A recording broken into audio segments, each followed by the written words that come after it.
Hello everyone, welcome to the session on evolution, and today we are going to discuss the origin of life. Diversity of animals and plants astonished man even from the prehistoric times, and this resulted in the development of several stories regarding the creation among the tribal communities all over the world. Creation stories are there in these cultures, and one can see a common thread in all of them. Today, we are going to discuss the major question that resulted in heated debates all over the world among the scientific communities, among the Greek philosophers, etc. And the question is nothing but how did life begin? Life, which is the mysterious word, and or AI Oparin in his book, The Origin of Life, has mentioned that he wrote the book in the intention that he is not defining the meaning of life. It just means that it is such a mysterious word which cannot be explained only by human interpretations. So, as simple definitions of life, you can call it as the time period between birth and death. But that might not be complete because it's a human perspective. So, to give a whole understanding of this mysterious word and how this particular thing, life, came on earth, we are going to see or we are going to address this particular question, which is how life began on earth or how life originated on earth. So, to answer this question, or this question struck the head of many people from time immemorial when humans started living in groups, when they formed or when our cultures evolved, and when there were heated debates between people, etc. This was the major question that was asked. That is how life originated on earth. And there are many theories or many beliefs which was put forward to explain this particular question. And in this particular session, we are going to address or we are going to see the different answers which were given by different people at different times to answer this particular question. And we are going to categorize this under different heads for the sake of our convenience of discussion. And we are going to answer the question, that is how life originated on earth. So the prehistoric explanations, I don't call them as theories because they were just explanation. When you call something a theory, it should be supported by proofs. So the prehistoric explanations of this particular question is now considered as just beliefs because they are having that particular relevance only in the writings and sculptures, etc. So this early explanations were just mere, you can call it as just explanations for the sake of answering that particular question, how life originated. And later on, it is really surprising that a particular experimental evidence on how this life originated was made only in the 20th century and probably after 1950s and in 1953. So and that too is a coincidence because it is that particular time when the structure of DNA was also elucidated, and it is during that particular time. So just you can think of what has happened or what were happening in that particular 20 centuries AD and before that. There were just mere explanations, so no one could or no one were able to question the authorities or the authorities like Greek philosophers, etc., to raise a question against what they have proposed.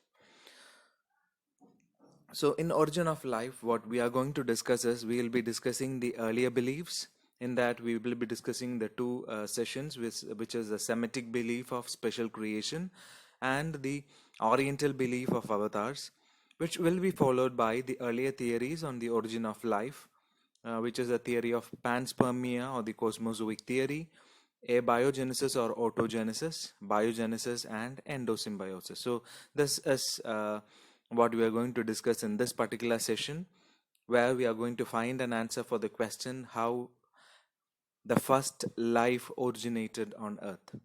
So, coming to the first session, that is earlier beliefs. So, they are not theories in the heading itself, they are just beliefs. So, the first is the Semitic beliefs of the special creation. So, Semitic beliefs is nothing but our Semitic religions.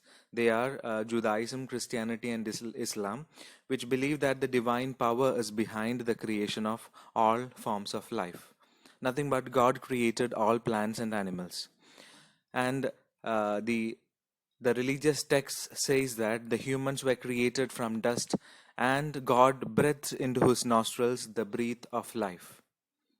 And this particular belief is mentioned in the book of Genesis, which is the first book of the Hebrew Bible, and it is also mentioned in the New Bible in the Old Testament. Father Sudras, a Spanish monk, was a proponent of this particular belief, and this particular belief is also called as the special creation or the theory of special creation. Even though it is not a theory, it is sometimes referred to as the theory of special creation. Special creation in the sense that all organisms were created by God. And the main speciality or the main feature of this particular belief is that, or the special creation is that, God created the animals as such. That means they haven't undergone any changes. Whatever the animals you see today is created by God in the same form or in the present form. No changes occur. So that is the major point of what is called as special creation. That is, God created all plants and animals as you see them now or in their present form without any changes, because the special creation theory does not support the view which is called as evolution. That means organisms tend to change. They do not support, or this particular belief does not support the theory of evolution. It says that God created, or the Almighty or the Supreme Power created the animals, or the animals in their present form without any changes. And this was the main proponent of this particular belief was a Spanish monk called as Sudras. Coming to the Oriental belief, because the Semitic religion or the Semitic religions were in the other side. Coming to the Oriental region, we have the beliefs of avatars, and this belief has its origin in the sacred books of Hindus.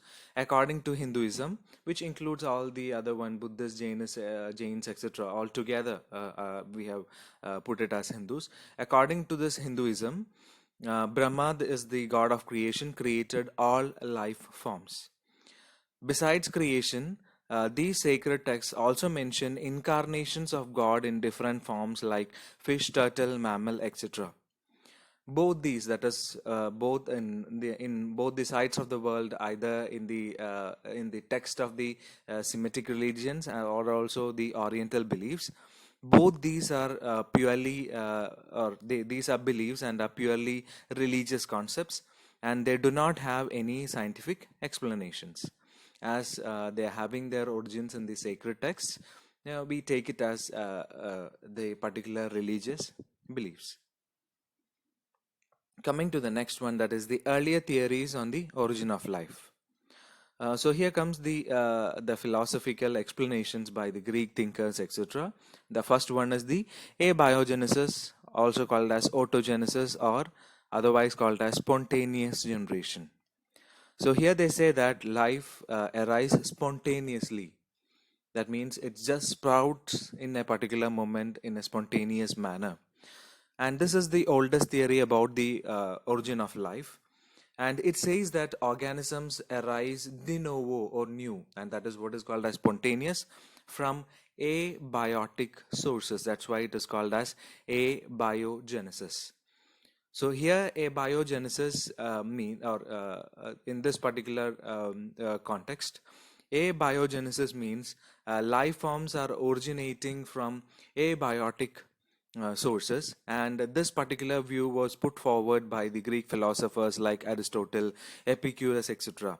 And they held the view that frogs and toads, snakes, etc., they arose spontaneously from muds of the rivers.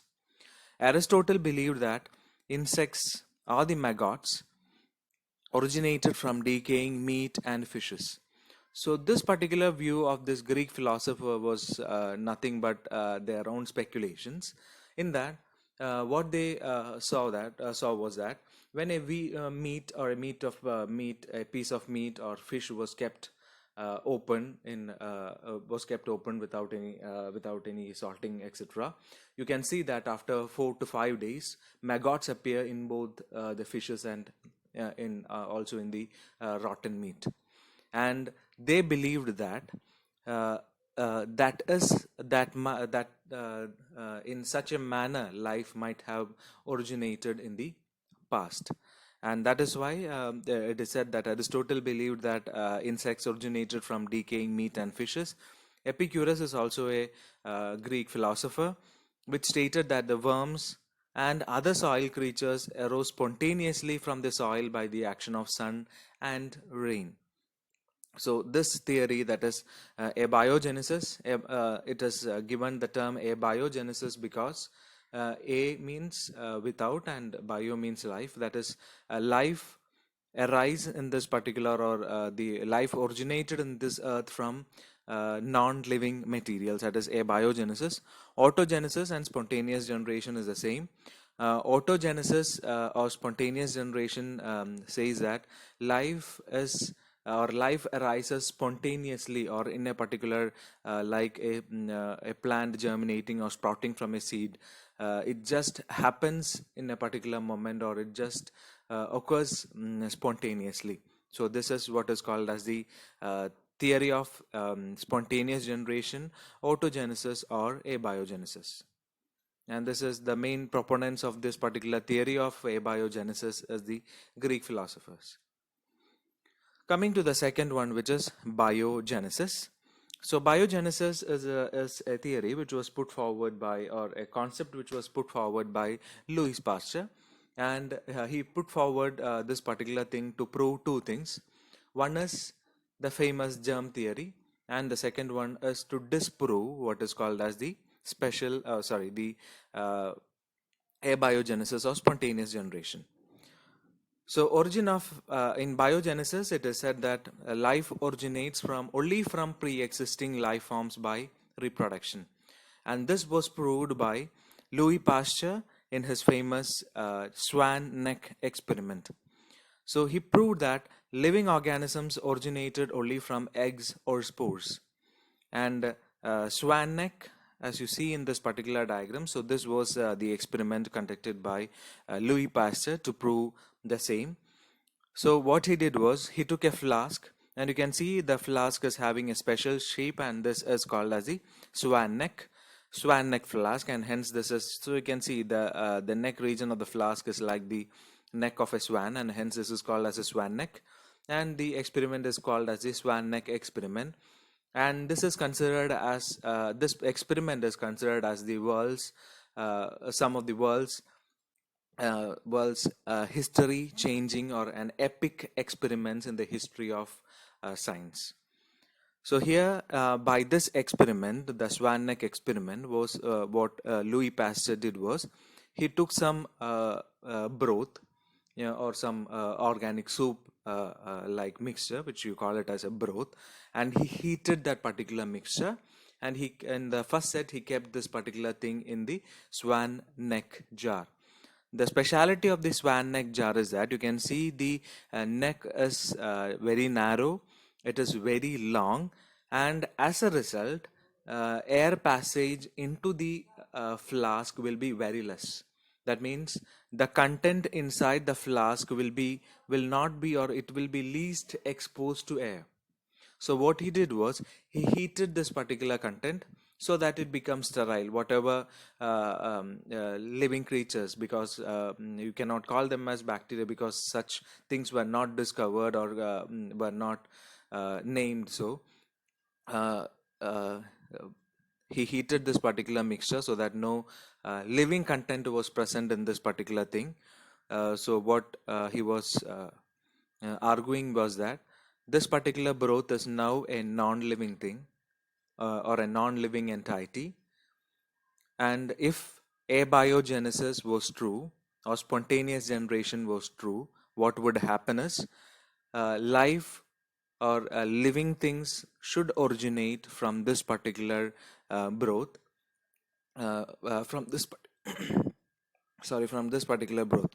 So what he did was he heated this particular mixture in a swan neck, and you can see the second one, he did the same thing. He heated the mixture, and in the second one, what he did was he just broke the swan neck. As a result, now the entire mixture will be exposed to air, and he placed both this in the external environment for a few days and observed the changes what is happening in both. So as we said earlier, in the first one with the swan neck, there is no contact with the particular mixture, does not come in contact with the air. It does not have any or least contact with the air. But the other one contacts with the air because there is no such narrow opening. It's a wide opening for that particular bottle. As a result, it is exposed to air and fermentation, etc. As we all know, microbes act, and that results in fermentation, etc., and that will change the texture or the texture of the particular broth in the open flask.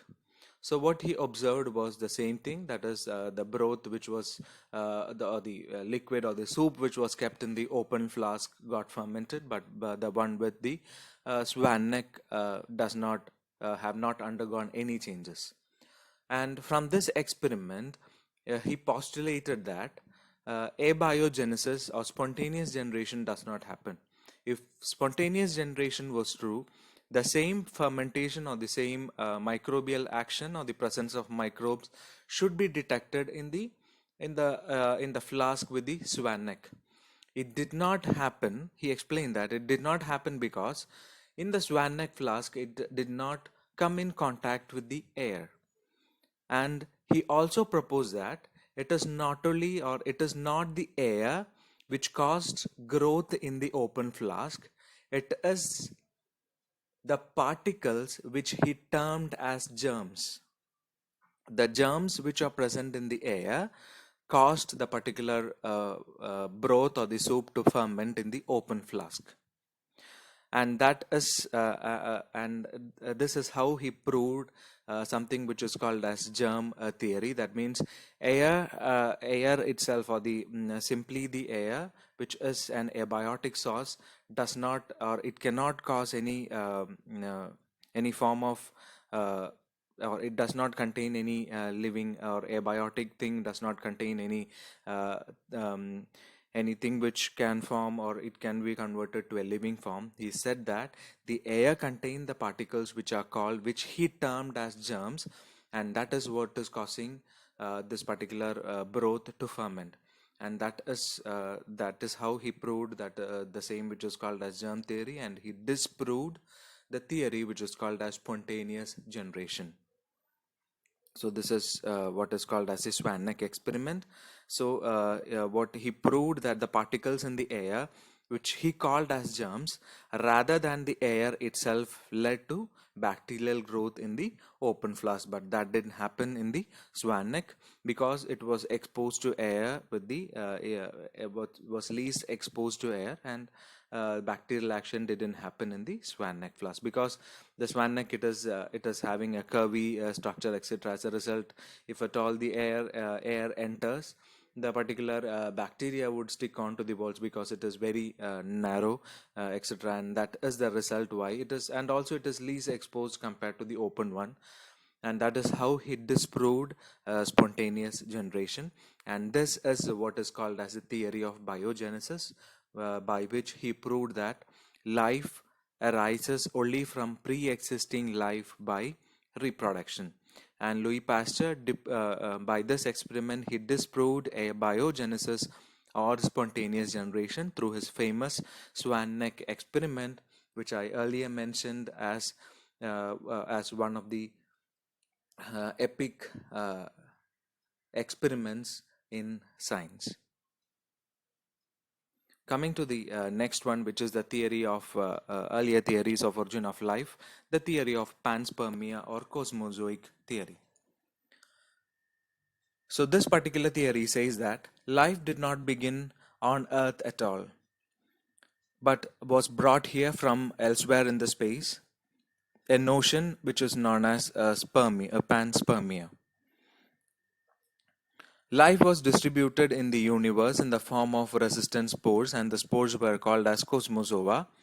And it is said that these spores might have reached the Earth accidentally from some other planets or from outer space. And it is said that under favorable conditions, these cosmozoa developed into different types of organism, different spores which came from different planets. They develop into different organisms. And now the answer for the question, how the spores reach the Earth. So there are three postulates for this. The first one is the accidental panspermia, the second one is directed panspermia, and the third one is called as picnic hypothesis. All the three explains how the sperm or the spores were brought to this particular Earth. So the first one is accidental panspermia. So it says that the spores might have reached the Earth by floating in space or traveling on meteors. But this hypothesis was not acceptable because it is known that the space which is having the extreme of the temperatures, which is intense cold, extreme dryness, and severe radiations of the interstellar space, would not permit the survival of the resistant spores, because the spores were just traveling or you can take an analogy as how the pollen grains were transferred through the wind. So they just made that particular thing into the context of the spores. That means they said that the spores, they just float from the outer space or from where life is present.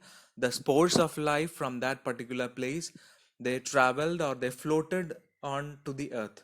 But that was not acceptable because floating through the space was unacceptable, because such pores of life could not thrive in space, which was heavily studded with radiations and the such extremes of temperatures and dryness, because even the most resistant spores cannot survive in that such harsh environments.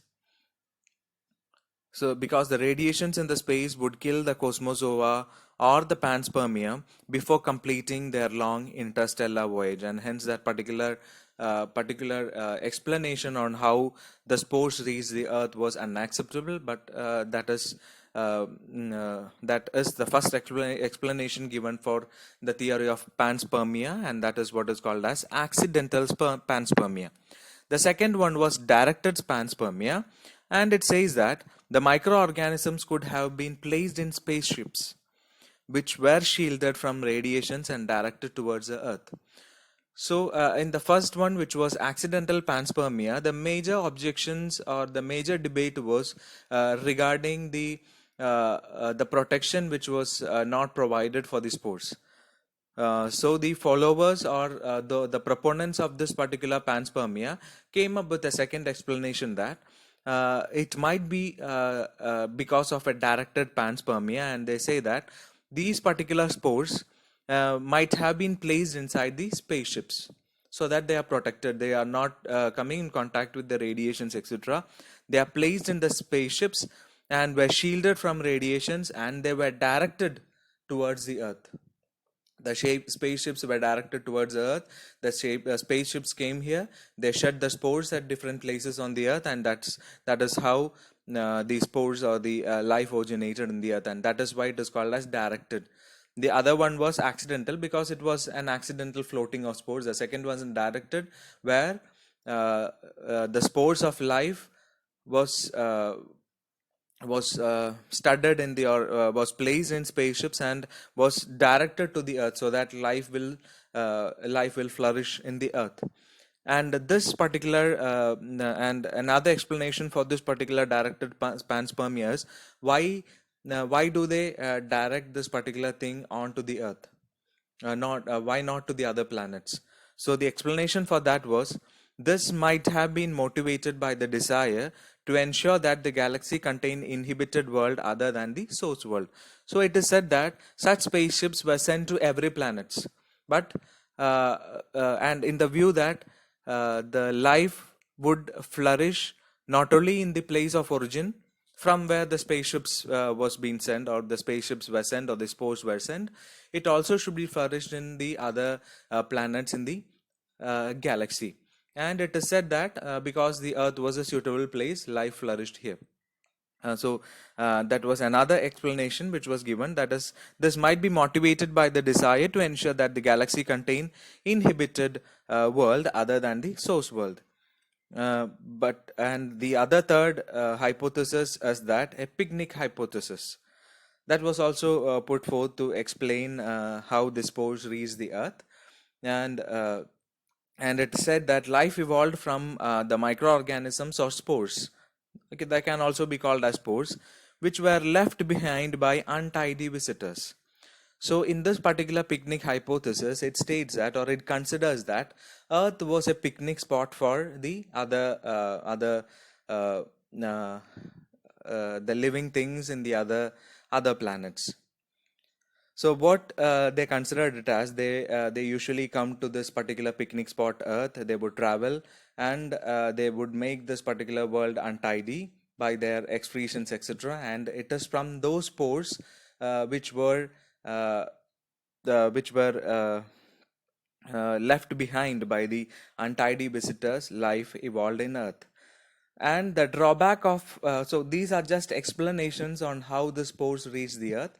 So panspermia just explains that this particular the origin of life on earth, and it says that life didn't originate in earth, it originated somewhere outside the earth, and life was brought to the earth by in the form of spores, and that spores are called as cosmozoa or panspermia. And the other three which we discussed now, which is accidental panspermia, directed, as well as the picnic hypothesis, are just explanations on how the spores reached earth. And the drawback of panspermia is that it does not explain the origin of life. That's a major drawback of panspermia, because when you analyze, you can see that it is not explaining how life, or how life originated in earth. It just says that life originated somewhere, and it was transferred from that particular source where life originated into the earth. It just explained how earth was populated with living forms. It does not explain how life originated on earth. So this was the drawback of this particular thing, which is called as panspermia. And next is endosymbiosis, the theory of endosymbiosis. So endo, here the term endo refers to inside, syn means together, and bio means living. And this particular theory explains how eukaryotic organisms evolved from prokaryotic organisms. This does not explain, or this is not a theory which explains the origin of life. It explains how eukaryotic organisms evolved from prokaryotic organisms. And here, endosymbiosis is the relation where two organisms, they live together, one inside the other, and two behaves as a single organism. We cannot distinguish both as two individuals, because one is living inside the other. We can identify them only as a single organism, and here both of them will be mutually benefited. Such a relation is usually called as endosymbiosis, and this explains the origin of, as we discussed, the eukaryotic cell from a prokaryotic cell, and especially the eukaryotic organelles like the how the eukaryotic organelles like the chloroplast, the mitochondria, etc. evolved. So here this particular theory was put forward by Margwells. He hypothesized that the aerobic bacteria were ingested by primitive anaerobic bacteria, and the aerobic bacteria because this has to be a mutual relationship. One should help the other. What now we are going to discuss how they mutually benefited each other.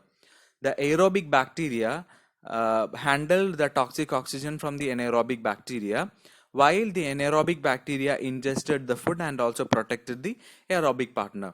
So thus, or in such a manner, this particular aerobic bacteria started to live inside in an endosymbiotic relationship inside an anaerobic organism or an anaerobic bacteria.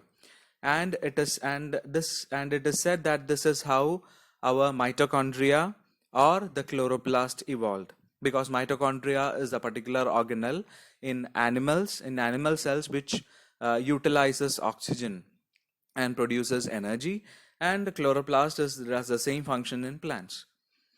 This association and resulted in the cell with double membrane bound organelles. So now you might know mitochondria and chloroplast, they are having double membrane, an outer membrane and an inner membrane. And it is said that during endosymbiosis, when this smaller aerobic bacteria was engulfed by the anaerobic bacteria, the outer layer was when it was ingested, the outer layer of the aerobic bacteria which is inside the anaerobic bacteria is of the anaerobic bacteria, and the inner wall is of the aerobic bacteria itself. And that is how double membrane was formed in such organelles like mitochondria and chloroplast. So this is a video regarding endosymbiosis. Here you can see how this happens. So the smaller one is the aerobic bacteria and the larger one is the anaerobic bacteria. So when the smaller bacteria, as you see here, when the smaller bacteria enters, like this, when it enters, what happens is, if this is the anaerobic bacteria, and when the smaller aerobic bacteria enters into the cell, what happens is that